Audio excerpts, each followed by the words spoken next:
Cash-a-maniacs.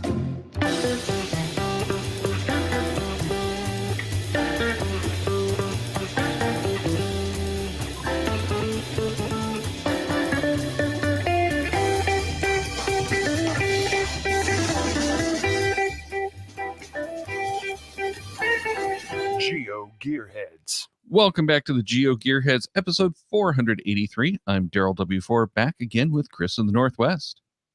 Oh, Daryl, it's so good to be back. How have you been since, well, all of last week? It's been a couple of long weeks, but at least I'm back at the office again, spending my 12 plus hour days at the office. But, it's good to be out of the house again, because two people working from home with a puppy is not an easy thing to do.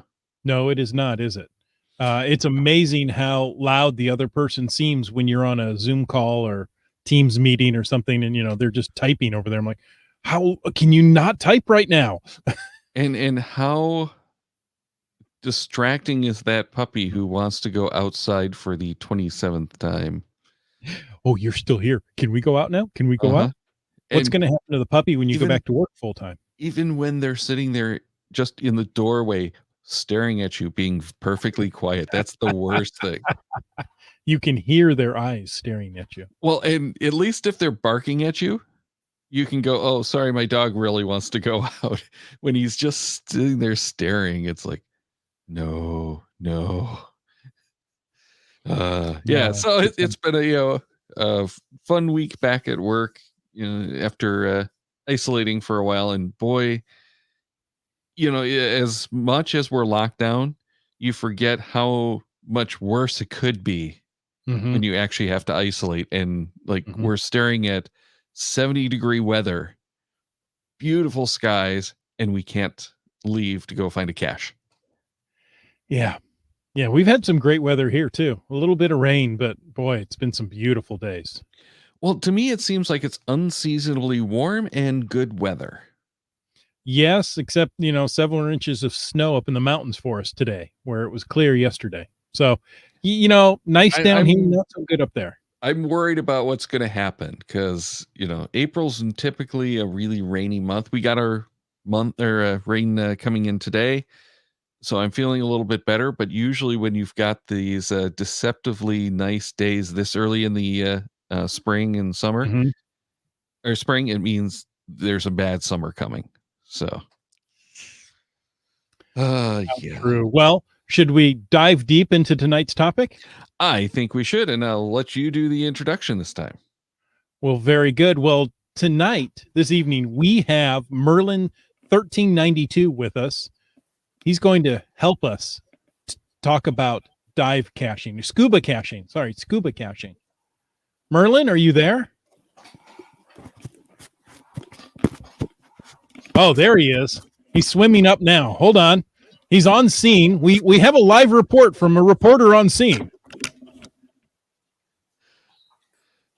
Oh, he's got to hold his breath now. I got it. Okay. I got it. Nice intro. Nice intro. Thank you. Yeah, let's talk scuba caching. I love scuba caching. Dive caching. One of my favorite topics. Dive caching, that's finding a cache at one of your local bars? Well, okay. It could be, maybe it's an Adventure Lab stop, but no, I'm talking about using scuba equipment to sign a log, retrieve the cache, and get the smiley. So Nice. how does scuba equipment help you to sign a log? Is there like a pen embedded in there that I don't know about? Yeah. So so this is one of the caches, and I'm going to have trouble with my camera, caches that I have placed in some of my various dive sites. And for those watching at home or listening at home, there's a ton of information in the show notes tonight. So they take the cap off, and inside's a little slate. Okay. And usually divers will carry a pencil, and you just write your name on it. So this is one of the things that's come up a lot is whether when you're doing these dive caches, is the container underwater and you have to bring it up? Do you sign it down below? And it seems like it's a mix. It is, because it kind of depends on the CO and what they're comfortable in placing and what their skills and abilities are. They might list it as a scuba cache and it's 2 feet underwater. And the objective is you have to bring it up to the surface, sign the log, and then take it back down. The ones that I have placed are definitely underwater. You have to go at least 15 feet for the shallowest cache that I have. And I have 2 that are down about 80 feet. So that requires scuba equipment to go down and get it. Part of the physics of diving is that you don't want to go to 80 feet, bring it to the surface, and then go back down to 80 feet to replace it. So for that cache, you sign it underwater. Okay. Now that slate that you showed us, Uh-huh. for the people, is that permanent or does that wipe off so the next person can write on it as well? Or I don't know how the slate works underwater. The slate works underwater just like it works on top of the water with the right pencil or marker. Okay. You could use a crayon and you can use a pencil. And yes, it's permanent unless someone tries to erase it. So the Mr. Clean magic erasers, they'll wipe it off. If you were to take a cloth down and rub it real hard, it would probably come off. Usually with a dive cache, the log is really the incidental piece, signing the log, because as a cache owner, quite honestly, I'm not going down to check to see whether you signed it or not. If you tell me you did and you are a scuba diver, then I'm going to believe you. So that's okay. But it is a semi-permanent one. And a little deeper on, we'll talk about some of the caches that I found. And you'll actually see one of the logbooks that is underwater as well. So I've used the slate to make it easy.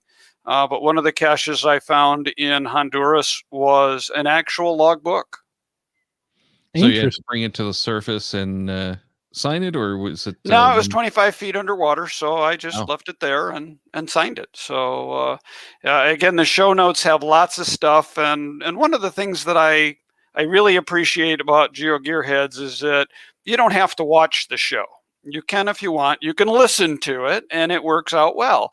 But in the show notes, there are pictures this time. So if you want to check out the pictures of some of the place. Oh, yeah, pictures help proof. Yep, way to go, Craig. Mm-hmm. Yeah. So it's invaluable for that. And one of the caches that I found, one of the first ones, is called Prince Albert. And there is a photo of me.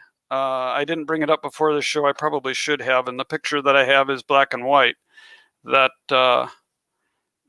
you can see me underwater pointing to the pelican box that's down there. And that one, I want to say, is about 45 feet, maybe 50 feet underwater. Okay. And for Pizza Ninja, these are all 5.5s. They maybe should be a 10-10, but we can't go there. So, okay. So Pizza Ninja also asked they're flying fast. Is one on the ET highway a scuba cache? So is any cache a scuba cache if you're wearing the right gear?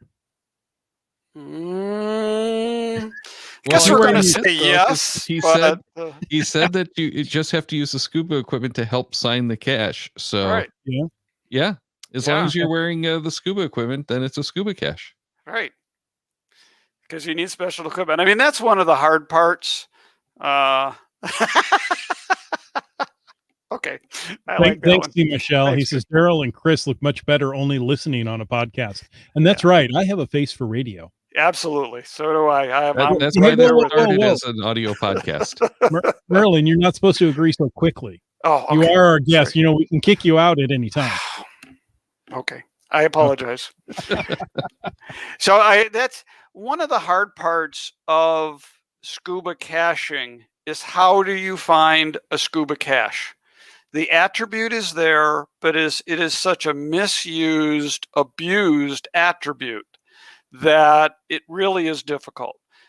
In preparation for the show, I wanted to find some examples of caches that were scuba caches, and I did the scuba cache attribute and said go search, and there's 7,499 some caches in the world for scuba attribute. But you're right, the ET Highway is a scuba cache attribute, and I found probably 50 to 100 in my neighborhood that have the scuba attribute that are nowhere near water. Just for you. Yeah. So, you know, they are hard. It was getting better with the Power Trail attribute having gotten released. Yeah. Yeah. I can understand why the ET Highway used the scuba cache icon or attribute. Attribute. Thank you for that. Just because, you know, there's no chance you're actually going to be diving out there. But at the same time, it is an abuse of that. I would be interested to see a map of all the scuba cache attributes and how many are actually over water. Oh, that's a good thing. I didn't try that beforehand, because I was trying to, you know, how can I, you know, present this topic in such a way that, number one, we haven't done before, and you know, try to make it interesting and kind of let folks know. And I guess I'm going to change gears for a minute and talk about this. Oops, get that into my camera. So this is a PADI, which is the Professional Association of Dive Instructors. Okay. This is a specialty diver certification that if you are a scuba diver, you can earn. Really? Yes. So we actually have the professional organization that has certified our curriculum so that, you know, you can get this certification, and it requires certain things and kind of helps people get into the dual sport of scuba diving as well as geocaching. Interesting. So I hate to be crass, but is it kind of like earning a merit badge as a Boy Scout? Yep. Okay. And because I'm an Eagle Scout, I can reference that. So okay. Yes, it's very close to it. There's some bookwork that you have to do, and no, there are not online courses for this. There are online courses to become a certified scuba diver. So to become certified as a scuba diver, there's 3 elements that are required. One of them is classroom work. The second one is confined water in a swimming pool typically. And the third one is open water.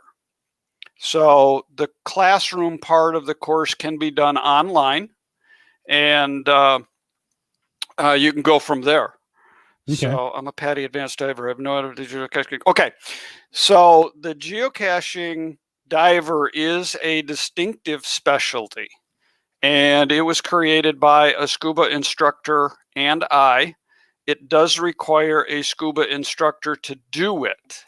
So if there is a scuba instructor listening that wants to get involved with it, they need to contact me and we'll work through it. If you're a diver that wants it, and I know Sea My Shell's going to be around Michigan soon, so we can work on getting that for him. Oh, so, that would be cool. Yeah.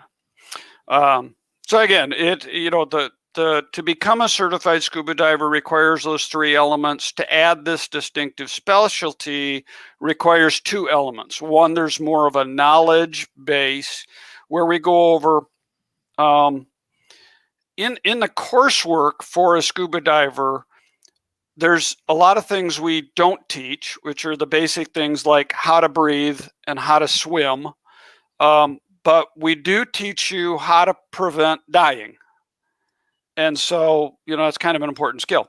It's just high on my list. Yeah. So we do the same thing in dive caching, which is what do you need to know about to watch out for as you're caching while underwater. And so certain things like look at how much air you have in your tank before you start looking for the cache, and don't get so focused on looking for the cache that you run out of air, because obviously that's a bad thing. Yeah, you think so? That falls into the not dying category. Correct. Yeah. Correct. And in the basic class, we teach you how to survive running out of air, which again, it's never, we don't like to do that, but it happens sometimes. So we can do that. MC3 Cats wants to know, is there a scuba dive power trail? Now there's an idea. Yeah, it is an idea. Power trail along with the scuba attribute.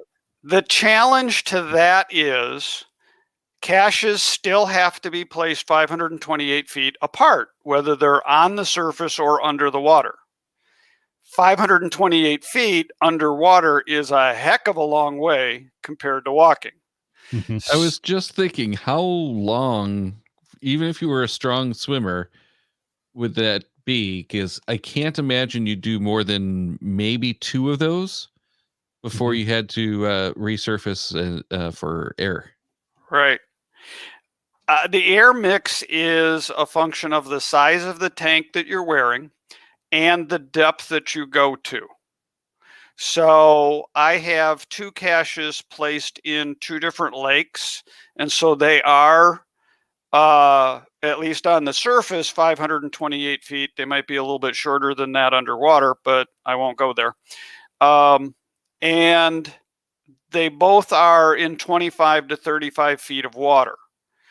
At that depth, a standard 80 aluminum tank with the right breathing can last you over an hour. So therefore, the 2 of them are fairly easy to get, but going for a 3rd one or a 4th one would begin to make it very challenging. So typically, it's a one and done kind of thing. So a scuba power trail would just be 2 caches. Correct. Okay. Yep, that would be a power trail underwater. Yeah. It would definitely be worth it, though. Oh, it absolutely would. Yeah. I mean, there is no better place on the planet than underwater.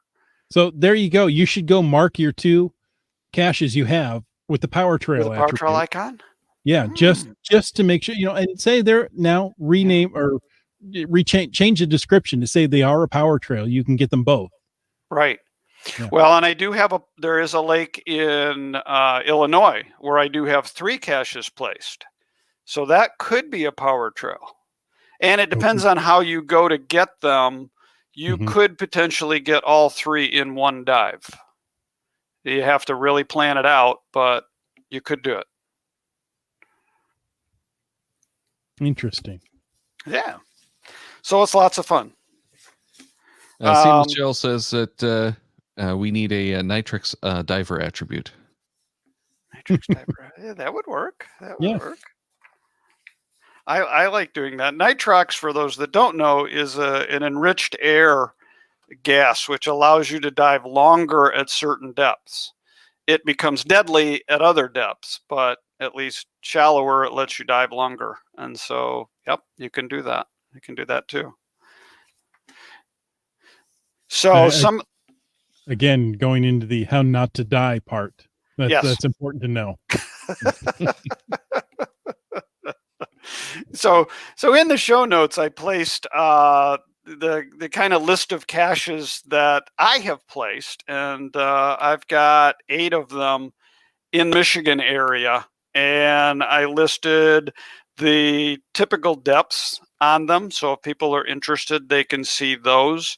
At one point in time, I had more dive caches placed than land caches, but lately I've been placing more on the land, and so that doesn't work anymore. There's a dive quarry in Illinois, Kankakee, Illinois. It's called Hague Quarry, and that's one of the places that I really love to dive. And they have the 3 caches. One's at 25 feet, one's at 45 feet, and one's at 80 feet. And so you need to be more of an advanced diver to get that 80-foot one, but it does allow you to go on. And these are ones that are underwater. Okay. So you can do that. I think the most fun one that I found was something called the Dive Pirate's Booty. And that was in Cayman Brac in 2015. I found that one. And it is in about 60 feet of water, and the picture's in the show notes. That's the one with me standing next to the Pelican box. And finding that one was so much fun because I was with a group of about a dozen divers. None of them were geocaching divers, but I was talking about geocaching. And I was telling them that when we went to this site, this was my primary mission. I had nothing else that I cared about except finding this cache. And the GPS systems don't work underwater. So you have two ways to find the cache. One, you can swim to the coordinates on the surface and then drop straight down. Or usually the cache owner will give you a coordinate like go to the bow, swim along the port side for X number of feet, look here, look there, kind of a thing. And so I started following. It's kind of like a letterbox, only it's usually a mystery or traditional because it's underwater. So I started swimming along, and I'm poking my head into every one of the portholes, and I'm shining my light around, and my dive buddy's just taking pictures and smiling and laughing at me the whole way.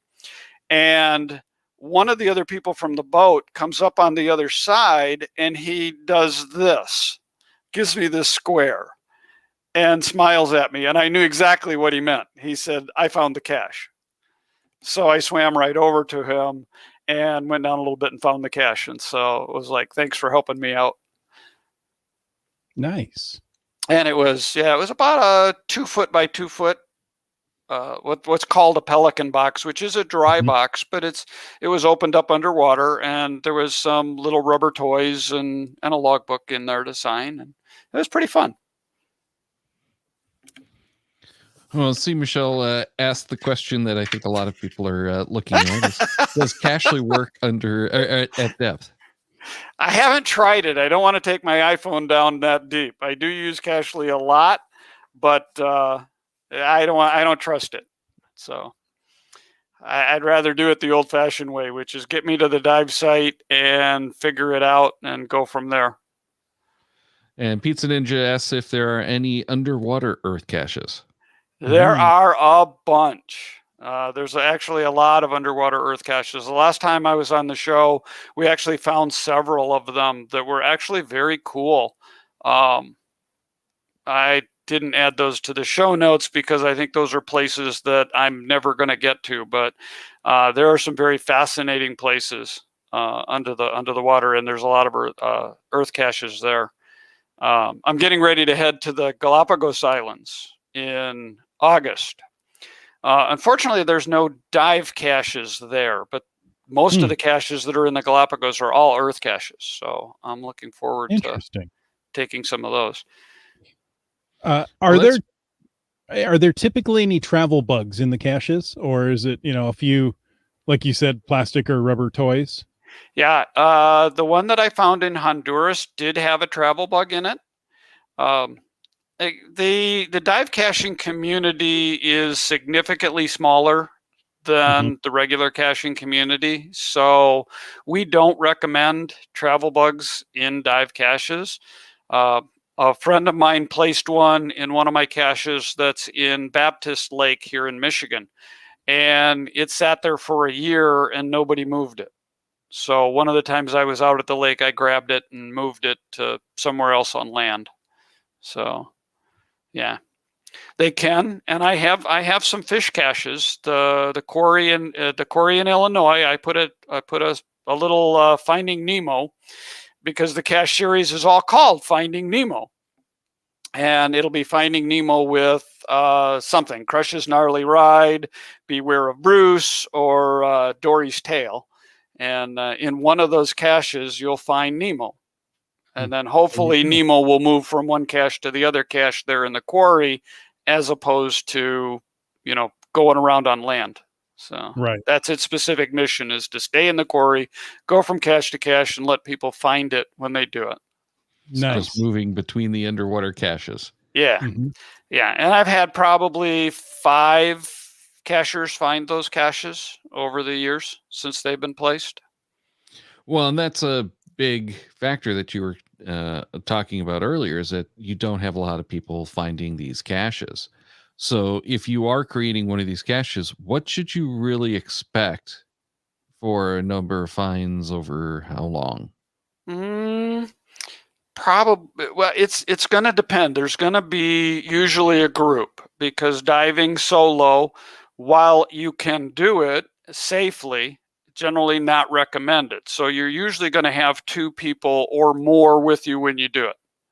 And so you're going to see a group of logs flood in, and then you're going to see nothing for a while. And then you're going to see a handful of logs come in. You know, the caches that I have here in Michigan usually can be found from mid-May to mid-October. And then they're not found anymore, because again, ice diving is another select group within divers even. So, you know, if divers are 100, ice divers are probably 5. So the caches are not going to be found in the wintertime. So, you know, if you place one of these caches, you're probably looking at 1 to 2, 3 finds a year. You're not putting it out to find it. You're creating something unique, something different for divers to go find. Yeah, so really one find a year is pretty good for, one find a day a year is probably pretty good for a scuba cache. Yep. And I've tried to be unique with my caches. There's one in Muskegon Lake where it's a mystery cache. So you have to find 2 landmarks on shore, line them up, and then the story tells you to go X degrees for so many feet, and you will find Neptune's throne. And as you might expect, it's a toilet underwater. And inside the basin is the cache. So, and it's in about 35 feet of water. So, you know, someone could, in theory, swim down, get it. It's weighted so that it can't be brought to the surface, or it's more difficult to bring to the surface. So it's not recommended to do it that way, but that's why it has the scuba attribute on it. Right. We have a question from Thanosek that says, what's the deepest dive you've done for a cache? Very interesting question. And I tried to find this cache again. I think it's been archived now because I couldn't find it. Off the tip of Florida, there was a cache at 284 feet. And I'll now preface this by saying that a recreational scuba diver, the maximum depth you are qualified to go to is 130 feet. After that, it becomes a technical dive. There's a different mix of air that you want. There are different rules. There are different things in place. And this cache page said specifically, this is a technical cache. Do not leave any travel bugs in it. You need to be highly qualified to go get it. And the chance of death is real here. So make sure you are prepared before you attempt it. For me, the one that I did in Honduras was about 110 feet. That's the deepest one that I've gotten to. And I love the Caribbean because I am a warm water wuss, is what we call us. It was probably about 80 degrees at that 100 feet, and I could spend, I think I spent 15 minutes looking for it. Yeah. Michelle says 75 meters, holy carp. Yep. Yeah, I'm not qualified for that one either. I am a recreational scuba diver. I'm a dive master, and that's way beyond anything I'm ever interested in going. So you should put a couple of DNFs on it and make him go do cache maintenance. Yes, that's a good one. Yeah. So, you know, ammo cans, plastic containers, there's actually virtuals underwater. Again, one of the other pictures I put in the show notes is a virtual cache. And it's a small marker buoy underwater, and you find the buoy and you get your picture taken with it, and that's your smiley. The dive masters on the boats all know about it, and they kind of roll their eyes and smile when you tell them you're after a geocache. But it is a blast. The other one in Honduras that I found, it's the Prince Albert one. I found that one in a tropical storm. My buddy and I had dove the morning, and the weather was getting bad, and over lunch it was terrible. The wind was high, the rain's coming sideways. The island we ate lunch on had 6 inches of water on it, and everyone canceled the dive for the afternoon. My buddy and I got on the boat, and the dive master looks at us and says, "So are we going in?" And I said, "Heck no." And the captain of the boat just got this big smile on his face because he knew we were hardcore divers. And we went out in the wind and the rain, and I said, "Here's the deal. I don't want to go into the ocean. I want to go into the channel just before the ocean on this wreck called the Prince Albert." And he said, "Why do you want to do that?" I said, "There's a geocache on it." And he smiled and said, "Okay." So the deal was I go down, find the cache, and we end the dive right then. So the first 15 feet, visibility was 0. And I could not see my hand in front of my face because of the churn of the water and the mud. Dropped down below that 15 feet, and the temperature went from probably 55 degrees to 80 degrees. It was just a significant change in the water. And we got down to the boat, and I'm looking all over, and I can't find this ammo can. And the dive master points it out and says, "There it is." And so there's a picture of that in the show notes of the can, and then the actual logbook we found that has a story, and it tells you all about geocaching. And I signed the log, and I looked at my buddy and I said, "Do you want to swim around the boat?" And he's like, "I don't know." I looked at the dive master, and he gave me the "let's go up." I want to get out of here. So we did. Unfortunately, that cache has been archived because somebody muggled it. Oh, well, I guess that's kind of understandable. Maybe. I mean, somebody didn't know, and they wrecked it. So yeah, exactly. Yeah. Thanosec wanted to know, though, if you do regular maintenance on your scuba caches. I wouldn't say regular maintenance. I mean, because again, they're not found that often. I do try to hit the dive sites that I've placed my caches in at least once a year. And when I'm there, I do check on them. I haven't checked on one of them in Lake 16 in like 3 years now, but I do have a class going back out to the lake in the next couple of months. And so I'm going to go down to that 80-foot one and find it. Just make sure it's okay. Yeah.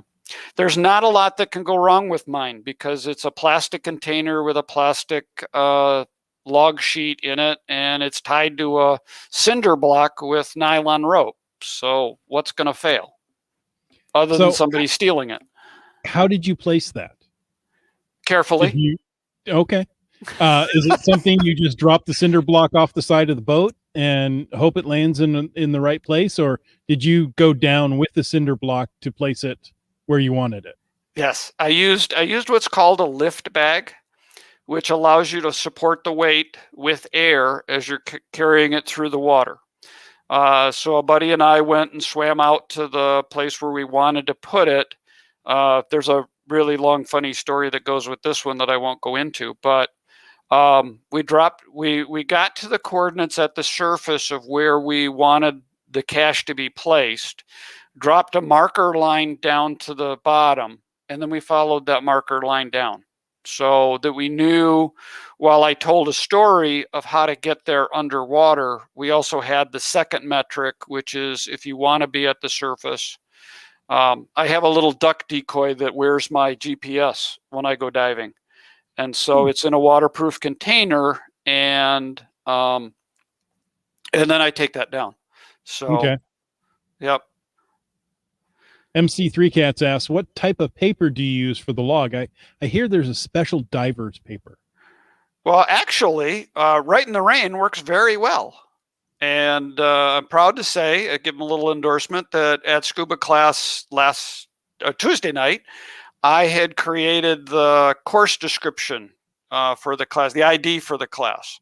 And we did a class picture where they held that up, and it held up perfectly. I believe that the dive log that I found in Honduras was also a Right in the Rain type that's logbook. what it looks like from the picture. Yeah, it's a water type paper. I use a plastic slate, and so the plastic slate works very well with a marker, a pencil, or a crayon.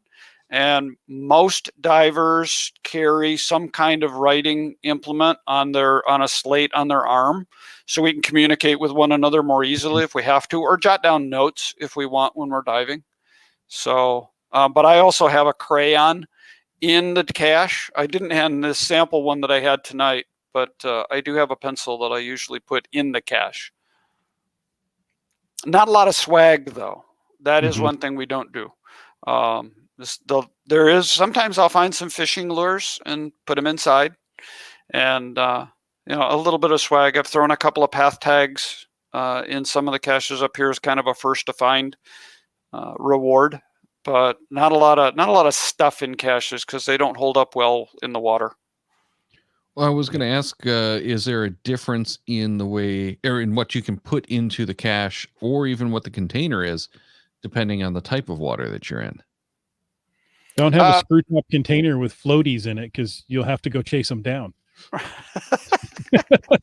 Well, that's kind of the vision that I keep seeing as someone who accidentally opens up one of those caches that's supposed to be signed at the surface, full of air, and everything just goes blowing up, kind of like in the war movies when they launch stuff out of the torpedo tubes to make people think the boat has been sunk. Yeah. Hopefully the CO will tell you this cache is meant to be underwater, or this cache is meant to be brought to the surface. And so you have a better idea about that. Again, there's a little bit more information that we have to communicate. It's hard enough to find the cache. And it was one of the things that I disagreed with HQ again when they wouldn't let you find your own cache, because I can place this cache and know exactly where it's supposed to be. But with the growth on the bottom and the silt that comes around, finding that cache, even for me, where I know where it is sometimes very, very difficult. I have that problem sometimes with my own caches on land, though.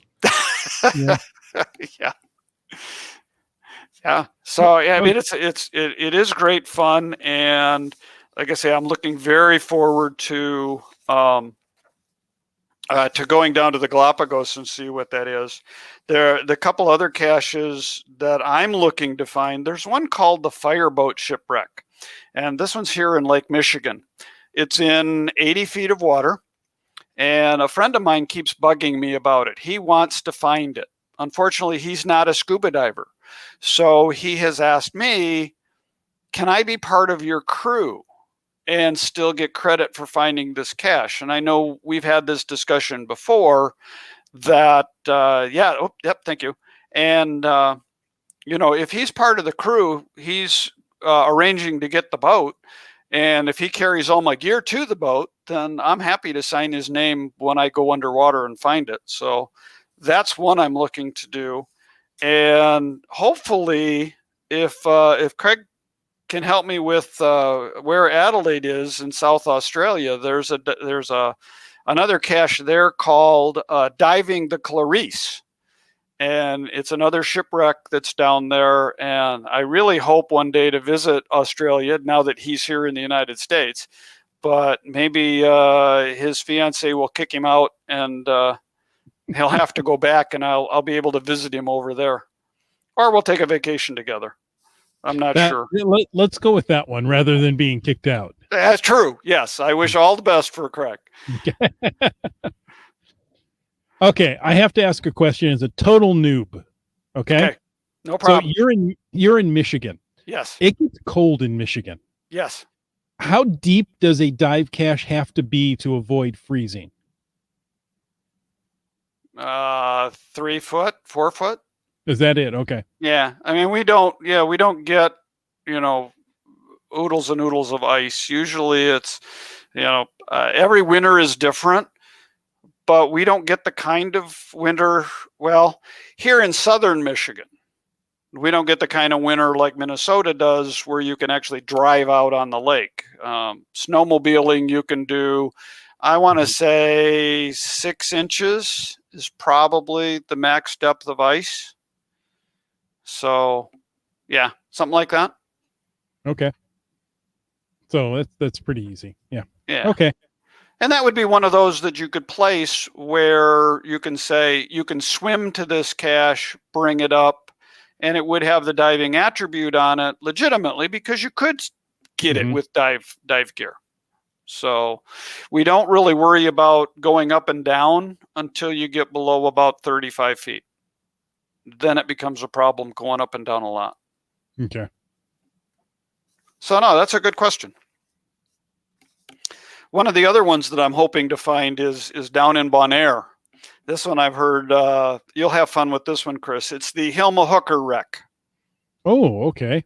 And it's in 100 feet of water. And this one was actually a geocache of the week for HQ back in 2016. So it was September the 7th. So I'm hoping to get to Bonaire. Bonaire is like the scuba diving capital of the world. And as you drive around the island, they have yellow rocks to mark the dive places. And so you just pull your truck off, get your dive gear on, and go in the water. Wow. So, That's yeah, neat.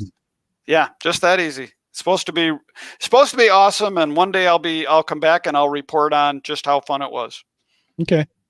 We'll So wait. I'm noticing a trend here that a lot of these desirable dive caches seem to be on shipwrecks. It's an easy place to do it. Yeah. Most of them, actually the ones that I actually have found here. Now there's one in Tennessee that I put on the list. It's a deep dam cache. And it's at a Tennessee dam. So it's only in 50 feet of water. And so one of the other things that we can try to do as a seeker, I would put a note on the cache page and say, hey, I'm going to be in Tennessee the weekend of XYZ, and I'd like to dive this cache. Is anybody else willing to join me? Kind of like what we do here in Michigan for Power Island. If you want to go to Power Island, put a note on the cache and reserve the boat, and you'll usually get people that want to go with you, and they'll join you. So that's another way to find, if you don't have geocaching partners that are also divers, which I don't do. So usually it's when I'm going on a trip, or if I'm going to go someplace specifically to dive, I'll post that note and say, who would like to go with me? And it's a great way to find, meet new people and go dive a cache. And of course, that's what we're all about, right? New places, new things to see, people to see, things to do. Exactly. Fabulous. Well, we're actually getting close to our time. Already? Already, yes. I know. Wow. It's just such a deep subject. It is a very deep subject. Well, and time seems to fly when we're dreaming about finding caches. Yeah, doesn't it? Yeah, someday when we can travel legitimately, and up until last year, I would take one caching trip a year and one dive trip a year. And I always looked to see what dive caches were available when I would take that dive trip. And because of the Galapagos trip was scheduled for 2019, I didn't go anywhere in 2018 because I was saving up money to pay for the trip in 2019. And then now I'm rolling it over to 2020. So the expense is now, the balance of the expense is coming due. So it might be 22 before I do my next dive caching trip, but we'll see. In the meantime, I hear there are some mega events coming. Yes, We'll heard keep that our as fingers well. crossed. Exactly. Is that a rumor? I don't know. It's a rumor yet? We know they're coming. The dates haven't been chosen yet, from what I understand. There you go. Okay. They've got to work with multiple events trying to squeeze everything in. Mm-hmm. So, Merlin, thank you for being on tonight. Oh, if thank you for somebody having me. wanted to reach out and ask you more about scuba caching, how can they do that? Easiest way is through gc.com, Merlin 1392. I have a real unique email address. They can also email me at Merlin14741, and that's a Gmail address. It's kind of unique. I was asking my daughter, how do I set up an address? And she said, look at that number pad. You go 14741. And they're in a row. Really? Yeah. So that's how I chose that. So I Merlin a couple of different ways. And yes, absolutely. If there are scuba instructors that would like to reach out for dive caching, I would be happy to talk with them and work with them on the specialty. And you're very welcome, Pizza Ninja. And also, if you're in the area and want to go diving, I'd love to. I'll go to a lake with you, and we'll do that. And then the geocaching diver specialty, I can help with the training on that. And so, yeah, I would be very happy to do that with anybody that would want to do that. Well, thank you. You're so friendly. I try. Hey, folks, make sure to check the Cachamaniacs website at cachamaniacs.com for more on the Geo Gearheads, including show notes for this and all of our episodes. We love hearing from our listeners. So leave us feedback by emailing geogearheads at cachamaniacs.com or through the many channels of social media. Your support helps keep the Cachamaniacs shows coming. Please consider becoming a patron through the link on our website to support the Cachamaniacs shows. Geo Gearheads is produced by Chris Umfenauer and Daryl Wattenberg. This show's copyright 2021 by Daryl Wattenberg. All rights reserved.